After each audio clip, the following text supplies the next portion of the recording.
Hello everyone, my name is Ugo Gaudino. I'm a PhD candidate in international relations at the University of Kent. Today I'm going to talk about securitization of Islam in the age of populism. So the main object of my research is how Islam and Muslim minorities are socially constructed as a security threat by right and left-wing political parties in Western Europe. Securitization theory is an interpretivist and post-positivist IR theory elaborated at the end of the 90s. And when we talk about securitization, we both refer to physical security, so threats to our physical life, and to ontological security.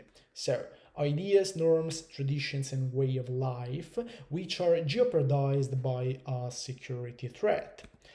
So, I aim to establish a dialogue between securitization theory and the study of political ideologies, which I situate on the right-left political spectrum. Then, although securitization of Islam usually starts on the right, I'm also interested in understanding how the left securitizes this issue.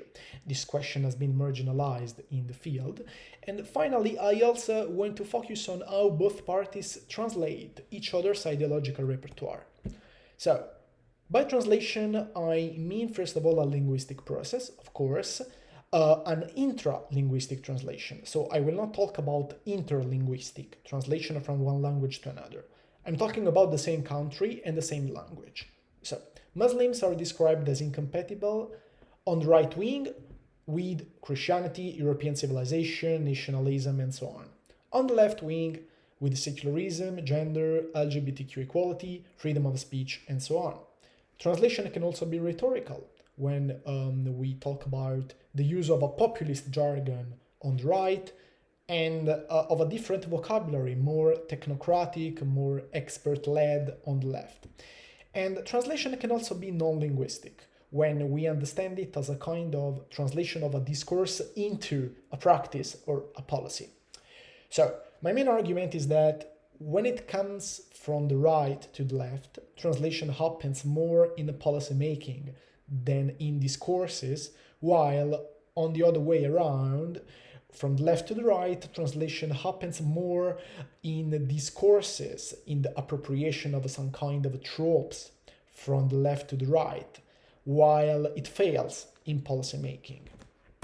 So, this is the structure of my presentation. I will first of all talk about the conceptual and theoretical framework, when I define translation as an active, contextual, collective, and ideological transfer of meaning. So basically a reformulation in another linguistic form and policy rendition.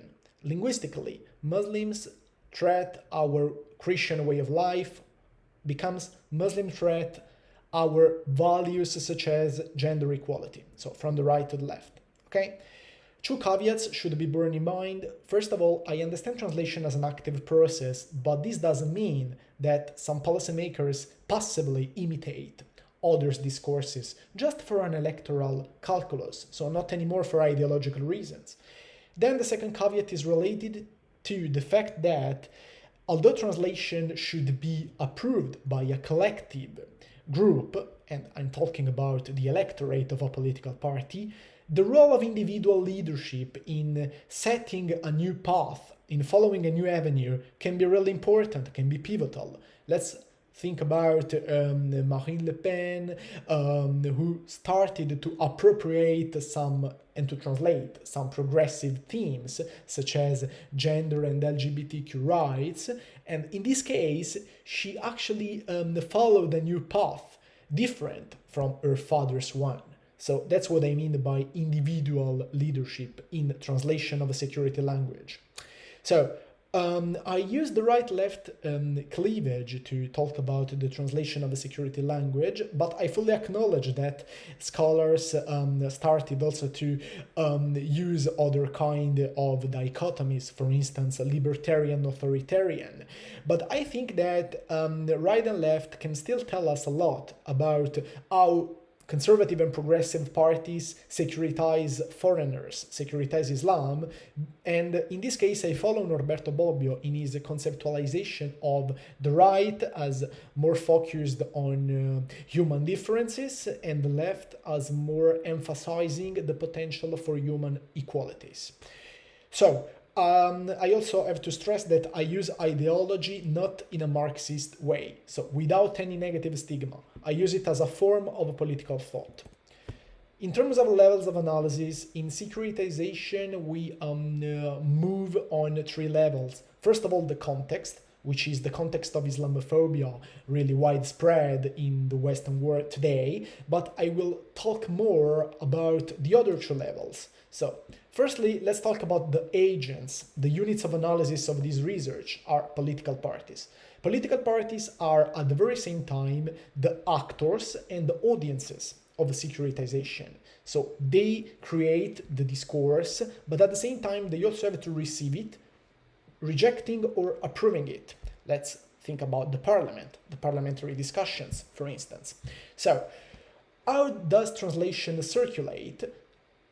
I follow Bruno Latour in his conceptualization of a chain of agents, which helps us to understand how translation happens. Securitization firstly happens on one side of the political spectrum, so the right side, but then it can be translated, assimilated, and modified by the other side, which contributes through its original ideological repertoire of norms and values, but at the same time reformulates it also by appropriating some non-traditional tropes and styles. But everything will be clearer when I will talk about the case study.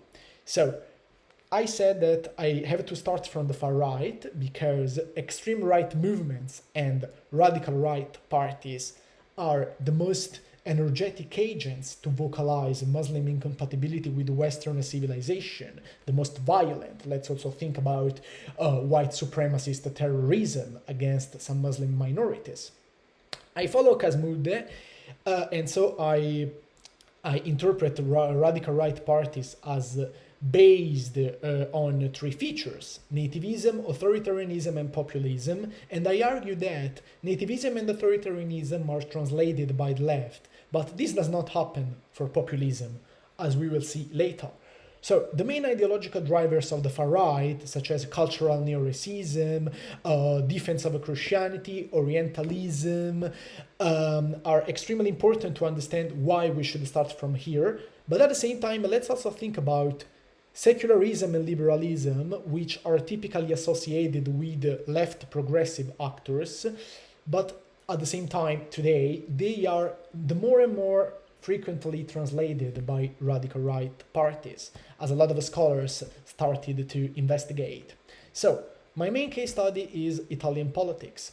Let's focus on the North League and the Brothers of Italy during the last legislature from 2013 to 2018.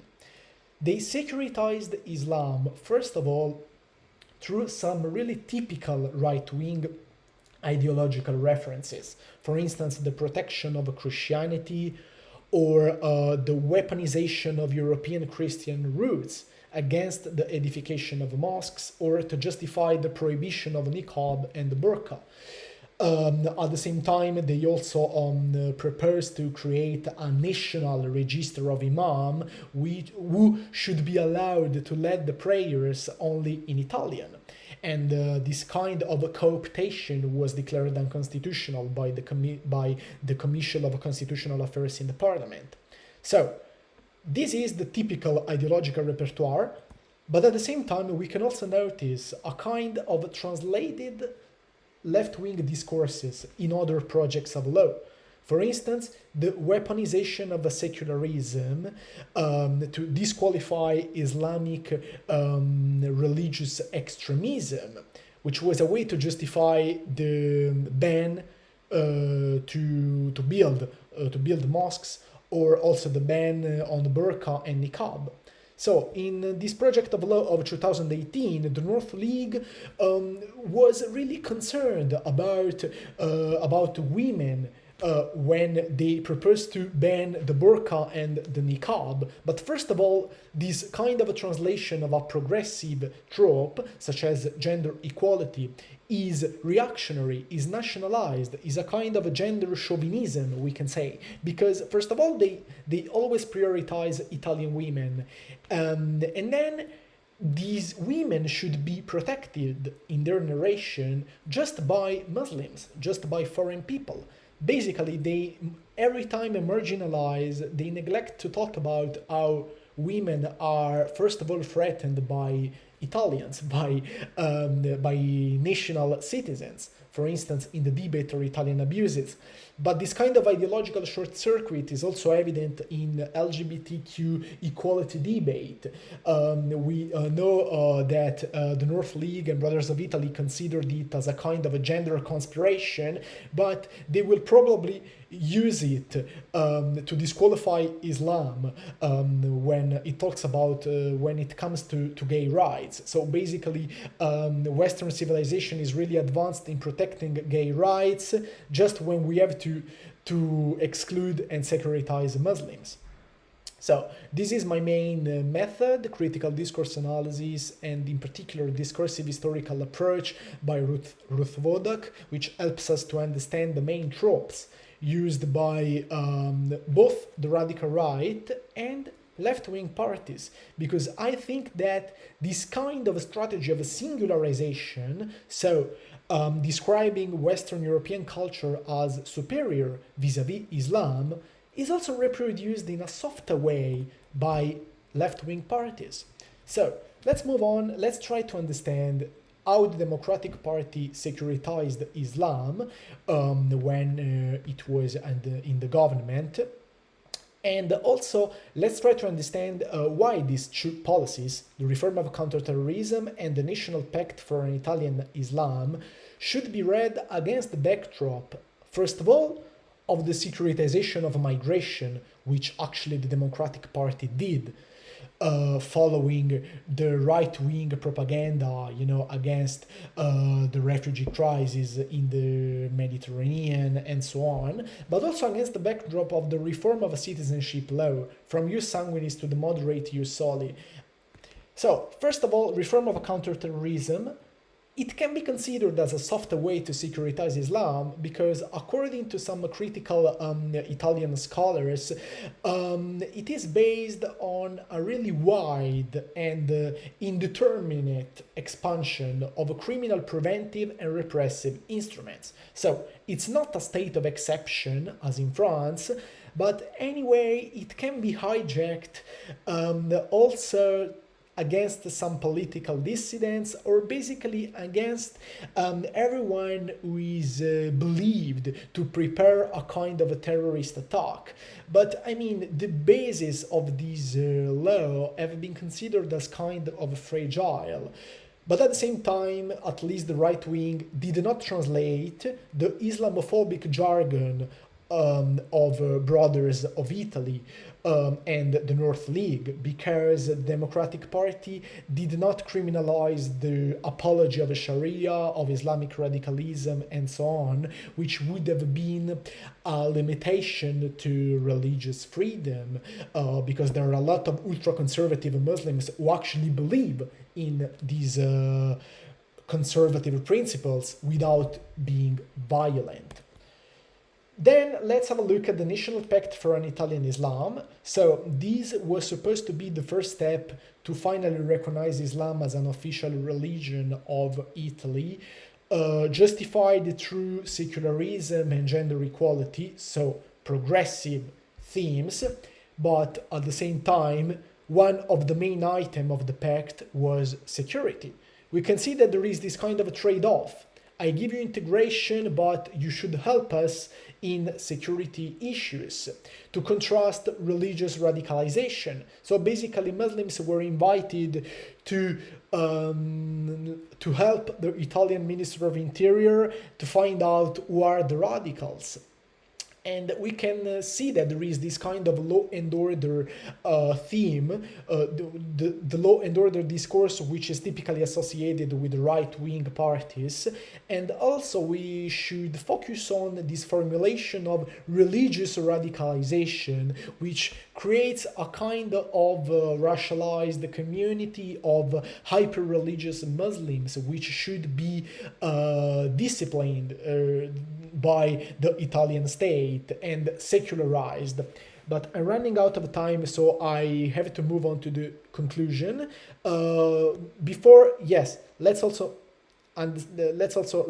recall that the Democratic Party was accused of mimicking another project of law by Brothers of Italy when they formulated the National Pact for an Italian Islam. So, is there an anti-Islamic bias? Well, on one side, we should understand that Italy has been exceptionally spared by jihadist networks, but it's still a target. So we can understand the concern of left-wing policymakers in this case when they talk about Islam as a security threat. But at the very same time, they have never mentioned some other terrorist threats to Italian state, for instance, anarchism, far-right foreign fighters. So I argue that we should find a kind of a balance between all these threats, or otherwise, even the most progressive parties who